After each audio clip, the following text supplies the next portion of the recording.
Bismillahirrahmanirrahim. Assalamualaikum warahmatullahi wabarakatuh. Alhamdulillahi wa kafa. Wassalatu wassalamu ala Mustafa wa ala alihi wa sahbihi wa man ihtada amma ba'd. Alhamdulillah, bersyukur kita kembali bertemu melanjutkan rangkaian kuliah online di dalam mata kuliah ayat dan hadis ekonomi syariah. Alhamdulillah kita sampai di pertemuan ke-12 dan insya Allah kesempatan kali ini kita akan melanjutkan membahas tentang ayat-ayat inspirasi terkait hutang piutang dan juga akan kita tambahkan yang masih terkait dengan hutang piutang, yaitu mekanisme ar-rahan atau gadai. Kita akan mulai dengan terkait ayat hutang piutang terlebih dahulu. Mari kita kaji sejenak surat Al-Baqarah ayat 280. Di dalam surat Al-Baqarah ayat 280 disebutkan qala Allahu azza wa jalla wa in kana dzu usratin fanadhiratun ila maisarah wa an tasaddaqu khairul lakum in kuntum ta'lamun. Secara terjemah dari Departemen Agama kita akan bacakan, dan jika orang yang berhutang itu dalam kesukaran maka berilah tangguh sampai dia berkelapangan, dan menyedekahkan sebagian atau semua utang itu lebih baik bagimu jika kamu mengetahui. Nah, di dalam surat Al-Baqarah ini masih terkait dengan rangkaian ayat-ayat tentang riba, ayat-ayat tentang hutang piutang. Asbabun nuzulnya ketika itu dari Bani Amr bin Amir meminta Bani Mughairah, maksudnya adalah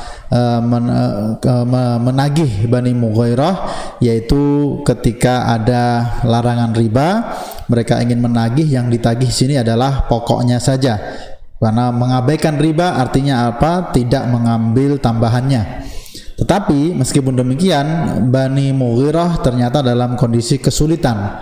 Mereka mengatakan, sekarang kami dalam kesulitan, maka tundalah sampai buah-buahan kami tumbuh, yaitu tentu menunggu musim panen tiba. Kemudian mereka menolak, Bani Amir menolak hal tersebut, menolak untuk memberikan penangguhan. Maka kemudian Allah Subhanahu wa taala turunkan ayat wa in kana dzu usratin sebagaimana tadi kita bahas. Asbabun nuzul ini disebutkan di dalam Zubdatut Tafsir yang ditulis oleh Syekh Muhammad Sulaiman Al-Ashqar. Nah, ayat tadi ada beberapa makna lafadz ayat yang perlu kita pahami.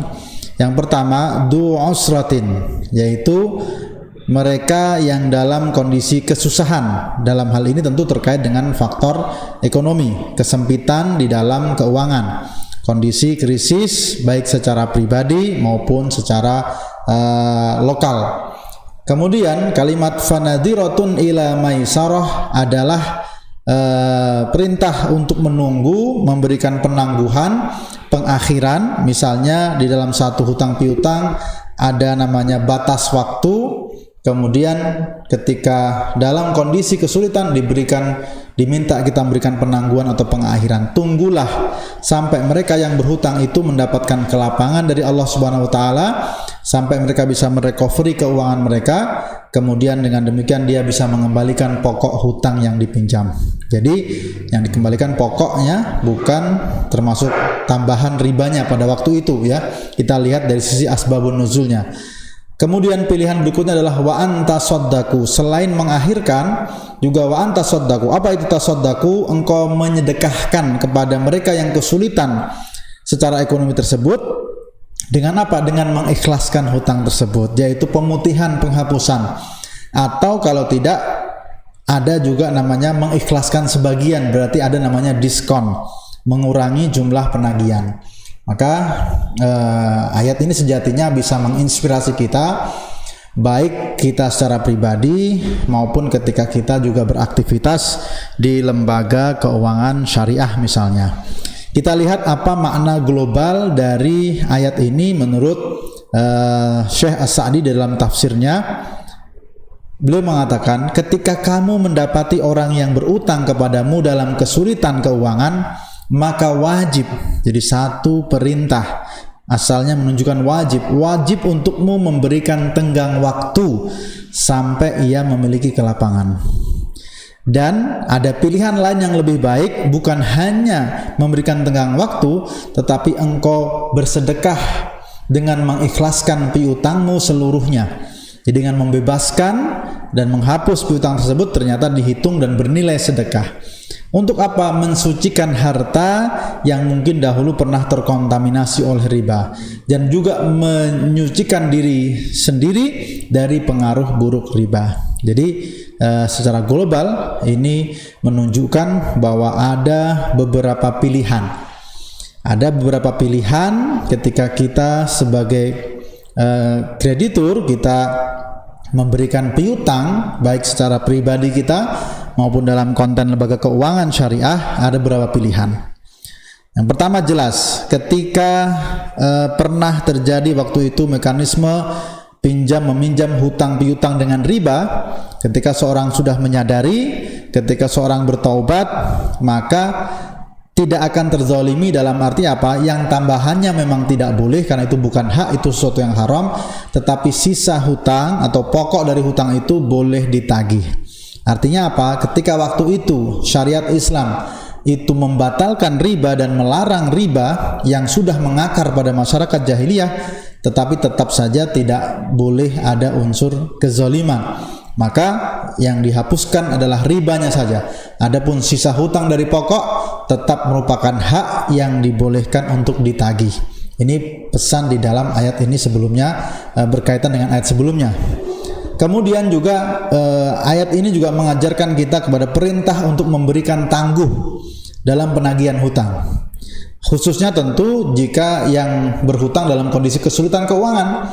Kita tidak tahu kondisi seseorang, bisa jadi karena secara pribadi mungkin dia punya uzur, sakit, atau usahanya bangkrut, atau hal-hal lain yang menjadikan perekonomiannya turun, atau bisa jadi juga karena hal-hal terkait resesi, pandemi, krisis ekonomi. Bisa jadi kemudian ada hal-hal yang bisa menjadikan seorang dalam kondisi kesulitan ekonomi. Maka pada waktu itu pilihannya adalah yang pertama bisa jadi adalah rescheduling, yaitu menunggu, mengakhirkan, membuat jadwal penagihan baru lagi sampai diperkirakan orang yang berhutang tadi mendapatkan kelapangan. Atau kalau tidak, maka bisa dengan metode kedua, dihapuskan. Baik dihapuskan sebagian, yaitu mungkin diskon, dikurangi jumlah total tagihannya, atau diputihkan, dihapuskan seluruhnya. Maka ini tentu bernilai sedekah dan diberikan anjurannya. Tentu dalam konteks lembaga keuangan syariah akan lebih panjang lagi ya permasalahannya, tetapi kita di sini mengambil dari sisi inspirasi ayat Quran. Karena sesungguhnya memberikan kemudahan seperti itu sejak awal sudah dianjurkan oleh Rasulullah Shallallahu Alaihi Wasallam di dalam ayatnya, di dalam hadisnya, man andara mu'siran aw wada'a anhu adallahullahu fi dhillihi. Siapa yang memberikan tangguh pengakhiran kepada orang yang mendapatkan kesusahan secara ekonomi, yaitu orang yang berhutang, atau bahkan membebaskannya, membebaskan tagihan, dianggap sebagai satu sedekah, maka Allah akan menaunginya dalam naungannya. Jadi ini menunjukkan juga Rasulullah Shallallahu Alaihi Wasallam memberikan motivasi kita ketika kita meminjami, memberikan hutang kepada seseorang dalam kondisi tertentu, kita bisa mendapatkan pahala, khususnya ketika kita menyedekahkan dan membebaskan tagihannya. Nah, ayat berikutnya yaitu kita loncat karena yang ayat Al-Baqarah 282 sudah kita kaji dalam kesempatan pertemuan sebelum ini, pertemuan ke-11. Ayat 283 ini secara lebih spesifik, yaitu adalah pensyariatan gadai. Surat Al-Baqarah ayat 283. Kita tahu gadai masih terikat, masih terkait dengan hutang piutang. Ayat-ayat 280 awalnya berbicara tentang riba, kemudian hutang piutang, kemudian mekanisme hutang piutang, dan kemudian tentang gadai. Ayatnya adalah a'udzubillahi minasyaitonirrajim, wa in kuntum ala safarin wa lam tajidu katiban farihanum maqbudah fa in amina ba'dukum ba'da falyu'addil ladzi tumina amanatahu wal yattaqillaha rabbah wala taqtumus syahadah wa may yaktumha fa innahu asimun qalbuh wallahu bima ta'maluna alim. Jika kamu dalam perjalanan, dan dalam perjalanan itu kemudian melakukan satu transaksi yang tidak tunai, sedangkan kamu tidak memperoleh seorang penulis, kalau ada penulis maka dia akan menuliskan hutang piutang tersebut, akta hutang piutang. Sementara ketika tidak ditemukan, maka hendaklah ada barang tanggungan, farihanum maqbudah, yang dipegang oleh orang yang berpiutang sebagai jaminan. Jadi dalam kondisi safar biasanya kesusahan ya mendapatkan mereka yang siap menuliskan akta hutang piutang, sementara satu transaksi yang tidak tunai tentu membutuhkan kekuatan, jaminan, kepercayaan. Maka kalau tidak ada akta tertulis, tidak ada yang menuliskan, tidak ada fasilitas untuk menuliskan, maka diharapkan untuk menguatkan menggunakan barang jaminan. Tetapi fa in amina ba'dukum ba'da falyu'addil ladzi tumina amanatahu. Akan tetapi jika memang semua baik yang dihutangi maupun yang berhutang sudah saling sama-sama percaya, maka hendaklah yang diberikan kepercayaan itu menunaikan amanatnya. Jadi benar-benar sudah diberikan kepercayaan, maka tunaikan amanatnya dan bertakwa kepada Allah, takut kepada Allah agar tidak berkhianat atas kepercayaan tersebut. Wala taktumus syahadah, dan kepada saksi yang menyaksikan transaksi tersebut hendaklah tidak menyembunyikan kesaksian. Jadi ketika setiap saat diminta, ketika ada potensi-potensi konflik, kemudian saksi yang menyaksikan harus siap memberikan penjelasan. Tidak boleh menyembunyikan. Wa may yaktumha fa innahu asimun qalbu. Siapa yang menyembunyikan kesaksian, maka ia adalah orang yang hatinya berdosa. Wallahu bima ta'maluna alim, dan Allah mengetahui apa yang kamu kerjakan. Ayat ini bicara tentang bagaimana disyariatkannya barang gadai sebagai penjamin atau penguat transaksi hutang piutang. Dikatakan ala safarin. Safar di sini adalah bepergian jauh, keluar dari rumah atau dari negerinya. Biasanya para ulama identik ada yang memberikan batas, misalnya minimal 3 hari bepergian, atau minimal adalah jarak sholat safar, jarak sholat qashar, maaf sekitar 4 burud, 16 farsah, atau di angka 81, 85 kilometer. Jadi ini safar. Walam tajidu katiban. Meskipun di sini disebutkan kondisi safar, sebenarnya disyariatkannya gadai tidak hanya dalam kondisi safar saja. Kenapa disebutkan kondisi safar di sini adalah sebagai contoh, karena memang banyak pada waktu itu ketika dalam kondisi safar melakukan transaksi hutang piutang pasti tidak ada yang penulisnya, tidak ada notarisnya, tidak ada yang bertugas menuliskan. Maka kemudian pada saat itu digunakanlah barang gadai. Walam tajidu katiban, yaitu tidak menemukan orang yang mau menuliskan akta hutang piutang untuk kalian, atau juga tidak menemukan alat tulis, fasilitas untuk menulis. Kita tahu pada masa itu perangkat alat tulis menulis sudah sangat-sangat susah ya.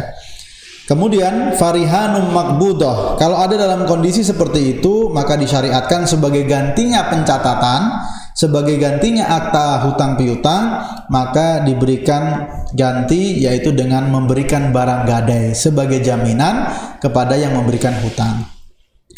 Wa in amina ba'dukum ba'da, apabila mereka saling mempercayai, maka tidak perlu mengambil barang gadai sebagai jaminan. Tidak perlu, boleh hutang piutang begitu saja tanpa ada yang mencatat, tanpa ada barang gadai. Tetapi fal yu'addil ladzi tumina amanatahu, kalau sudah ada kepercayaan penuh luar biasa, berhutang tanpa dicatat, kemudian tanpa jaminan, maka hendaklah yang diberikan kepercayaan itu menuntaskan, memberikan dan menunaikan yang kepercayaannya itu dengan tentu membayar pada waktunya.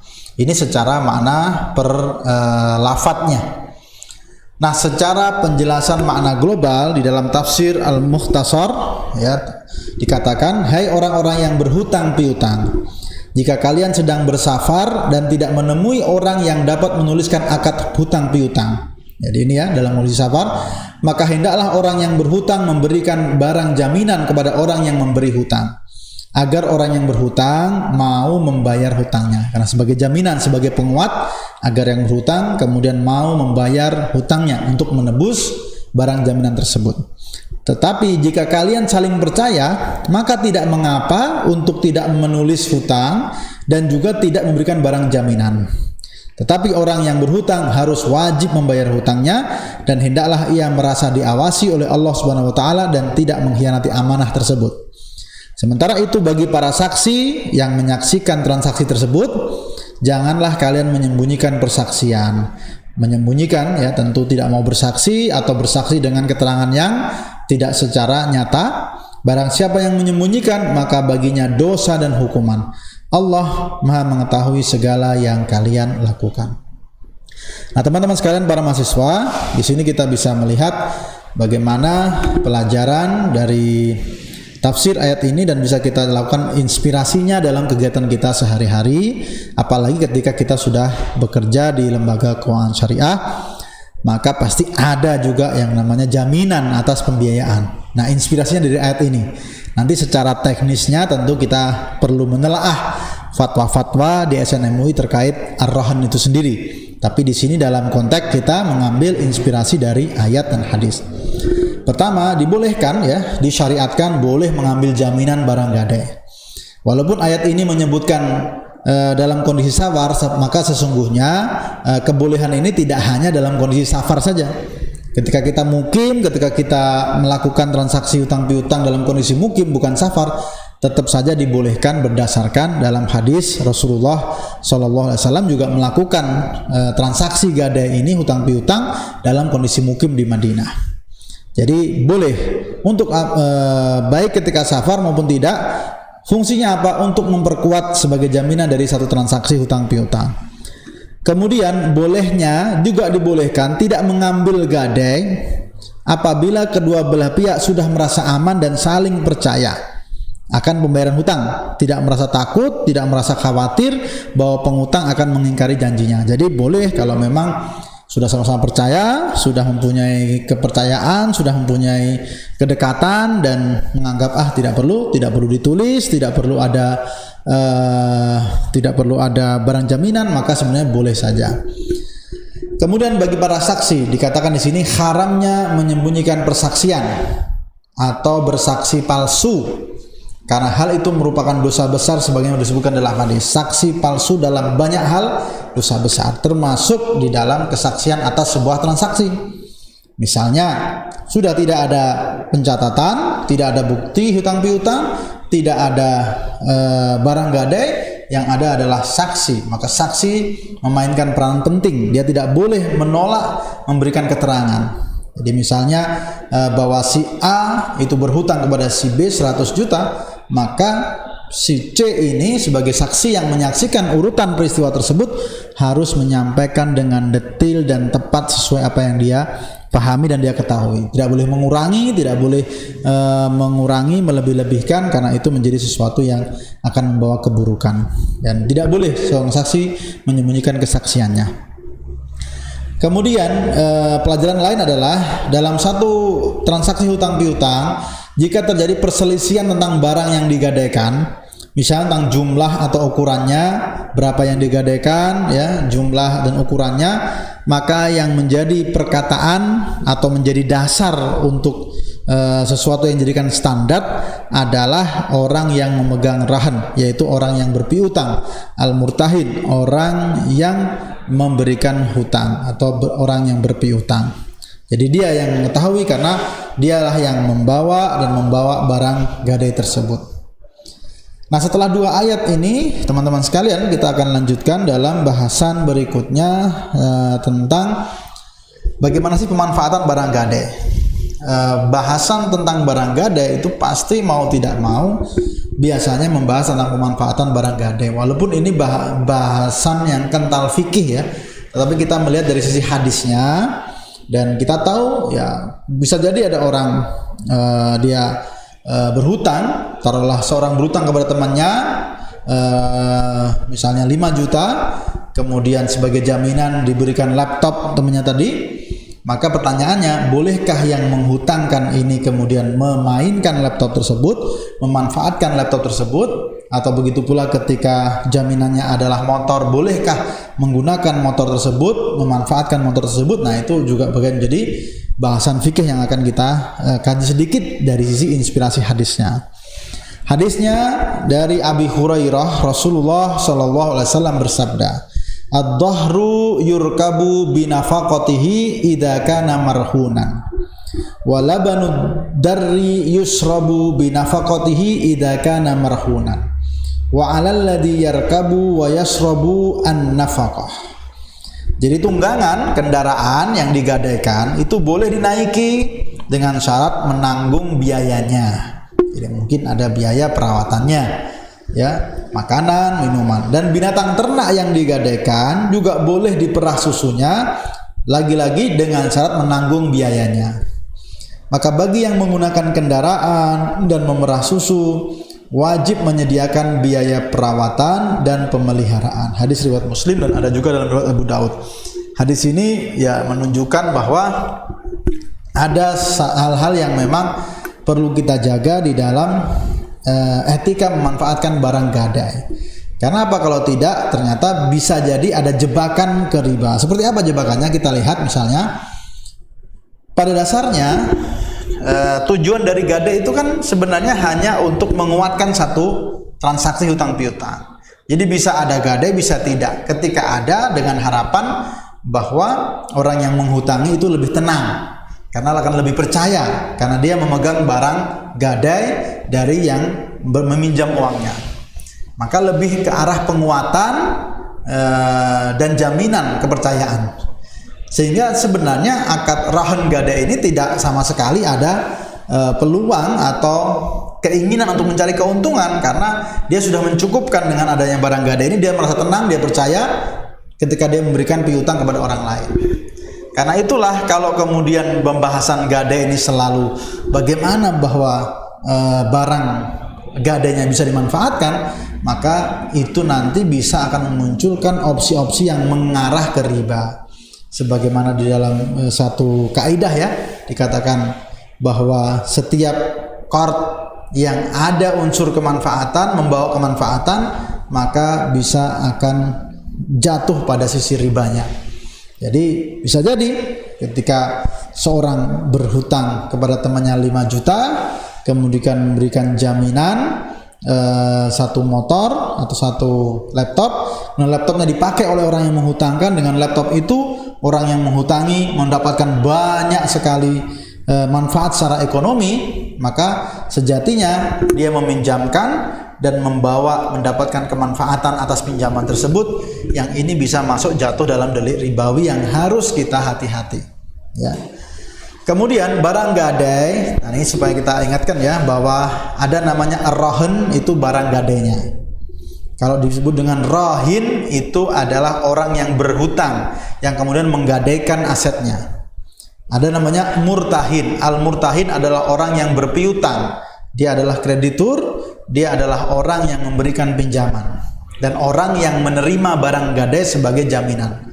Maka statusnya ketika satu barang digadai itu tidak ada perpindahan kepemilikan. Dia tetap menjadi milik orang yang berhutang atau milik rahin. Maka ketika ada biaya perawatan, maka harusnya tetap menjadi kewajiban sang pemilik atau rahin. Nah, murtahin hanya memiliki hak untuk menahan barang saja sebagai jaminan. Maka dia sebenarnya tidak berhak untuk memanfaatkan barang tersebut, karena pada dasarnya kepemilikannya masih milik orang yang berhutang. Nah, lalu bagaimana secara teknis bahasan para ulama dalam masalah ini? Kita mungkin bisa berpanjang lebar dalam masalah ini, tapi saya ingin menyederhanakan saja bahwa betul dari sisi pemanfaatan barang gadai oleh murtahin. Oleh siapa? Oleh murtahin, yaitu oleh orang yang memberi hutang. Nah, jumhur ulama itu sebenarnya pada posisi tidak dibolehkan, meskipun diizinkan oleh pemiliknya sekalipun. Mahasiswa A berhutang kepada B 10 juta dan menitipkan motor sebagai gadainya dan diizinkan untuk menggunakan. Nah, ini menurut jumhur itu tetap tidak diperkenankan. Alasannya sama seperti tadi, bahwa takut bahwa adanya hutang piutang yang membawa kemanfaatan, modus kemanfaatan, itu sebenarnya riba bentuk yang lain, riba bentuk yang tidak disadari, dan itu oleh jumhur tidak dibolehkan dan dijauhi. Nah, tetapi madhab Hambali itu sedikit berbeda pandangannya. Madhab Hambali mengatakan bahwa ada barang-barang yang memang membutuhkan perawatan, ada barang yang sama sekali tidak butuh perawatan, ditinggalkan saja, itu tetap tidak mengurangi kemanfaatannya dan tidak mengurangi kondisinya, tidak membuatnya rusak. Misalnya taruhlah itu rumah, kebun, lahan, atau apapun yang itu ketika ditinggal maka dia tetap dalam bentuknya dan nilainya semula. Tetapi akan berbeda, Imam Hambali membedakan kalau ada barang-barang yang membutuhkan perawatan, maka dalam hal ini bisa jadikan kuda tunggangan, atau tadi hewan ternak yang mengeluarkan susunya, atau bahkan kalau zaman sekarang bisa jadi kendaraan bermotor. Maka ketika ada yang membutuhkan perawatan, sementara dari pemilik barang tidak memberikan dan tidak menitipkan biaya perawatan sendiri, maka jadilah kemudian sang murtahin atau yang dititipi tadi akhirnya mengeluarkan biaya untuk perawatan. Kalau kuda tentu disiapkan rumputnya, kemudian airnya, belum kandangnya, kemudian juga ketika hewan ternak misalnya kambing atau susu juga disiapkan makanannya. Begitu pula kalau motor harus setidaknya ada perawatan, ya, memanaskan mesin dan seterusnya. Maka dalam masalah seperti itu dan ketika sang pemilik tidak memberikan biaya perawatan, maka diperbolehkan murtahin untuk memanfaatkan sewajarnya. Ingat ya, jadi memanfaatkan sewajarnya itu bukan untuk keperluan yang inti sebenarnya, tidak, tetapi adalah memanfaatkan sewajarnya sesuai dengan apa yang telah dia berikan dalam merawat barang gadai tersebut.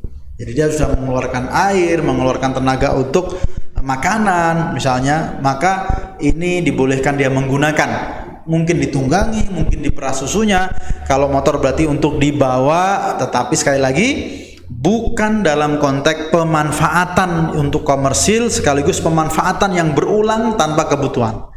Tetapi pemanfaatan yang dibolehkan adalah pemanfaatan yang sekedarnya dan seperlunya saja sebagai ganti biaya perawatan. Nah, pertanyaan berikutnya adalah, itu kalau yang menggunakan adalah murtahin, orang yang menghutangi. Nah, bagaimana kalau dalam satu barang gadai, tadi sudah dijelaskan kepemilikannya tidak berubah. Nah, apakah orang yang berhutang, apakah yang memiliki barang ketika barangnya sudah digadaikan, itu boleh juga memanfaatkan barang tersebut?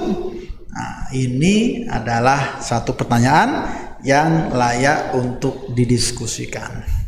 Jadi demikian teman-teman, insya Allah kesempatan pertemuan 12 ini kita mengkaji sesuatu yang berulang dalam kehidupan kita sehari-hari, yaitu ada hutang piutang. Hutang piutang itu dikuatkan dengan apa? Kadang-kadang dengan penulisan, juga dengan saksi, atau kadang-kadang juga dengan adanya barang jaminan. Nah, baik kita secara pribadi maupun sebagai ketika kita bekerja di lembaga keuangan syariah, semoga ayat-ayat dan hadis ini bisa menginspirasi kita di dalam menjalankan operasional pembiayaan di lembaga keuangan syariah. Demikian, semoga sehat selalu dan semangat. Aku qouli hadza wa astaghfirullahi wa lakum. Assalamualaikum warahmatullahi wabarakatuh.